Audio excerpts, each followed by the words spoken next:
แบบกลมไปจังสินะ โอ้ไปแบบต่ำ ต่ำออกมาแล้วพี่น้องว่าวันชมสองเหลี่ยมสองลำเริ่มสตาร์ทกรรมการจุดปล่อ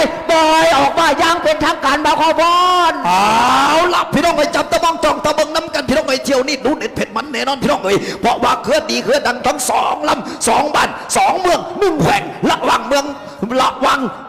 นนท์ละประมกพี่น้องไปอยู่ทั้งหวังแล้วก็พี่น้องเฮาทางท่าเผาตอนนี้สูสีกู้เก้กันมาดูเด็ดเผ็ดมันแน่นอนพี่น้องนำแต่กระหมอกน้ำออกเป็นควันแล้วพี่น้องเอ้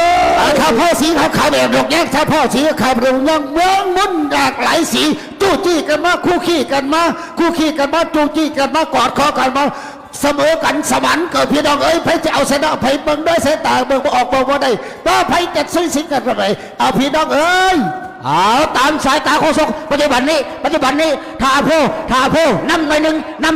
หนีหน่อยหนึ่งท่าเผาน้ำหน่อยหนึ่งหนีหน่อยหนึ่งว่าจังไหนเมืองมุนสีน้ำทันบ่เมืองมุนว่าจังไหนท่าเผาหนีออกมาจี้ออกมาเมืองมุนนำขึ้นมา เอาล่ะพี่น้องยังหนีบอกบ่ได้แล้วพี่น้องไอ้นึกจากว่าทั้งสองลำนี่โอ้โหพละกำลังนี่ว่าแมนง่วงงามคู่พี่น้องเลยต่างฝ่ายก็ต่างอยากจะหนีเบื้องมันตอนนี้หนีออกมาได้ยุดได้หนึ่งได้ออกมานิดได้ออกมาหน่อยแต่ว่าท่าเผาพยายามไปที่งามพยายามจี้พยายาม10 ปีขึ้นมาแล้วพี่น้องเอ้ย โอ้โห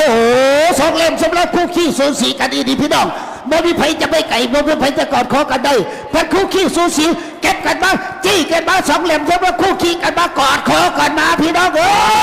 ยปัจจุบันนี้มองมุ่นเร็ววัวกันนะจี้ขึ้นมานำขึ้นมาคู่ขี้สูสีจี้ขึ้นมามองมุ่นหนีขึ้นมาจี้ขึ้นมาทับท่าเผากับบ่จะ เอาละพี่น้องกันตอนนี้ท่าเผาได้เปรียบอยู่ในหนึ่ง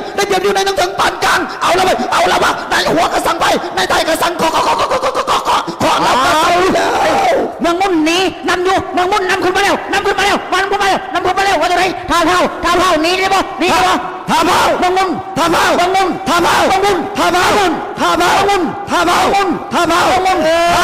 เส้นใส่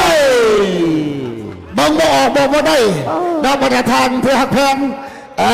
คุกขี้สูสีกันยังเดือดประเภทชาวสีพายผู้ภาคยุทธภูมิมันเหือมันไหลบ่ว่าผู้ภาคโบหูซึ้งโตเราพ้นไปเองคอยตนสั้นบ่หูเมื่อเอาเตรียมพอเหือมันสูสีกันไหลเตรียมรอบ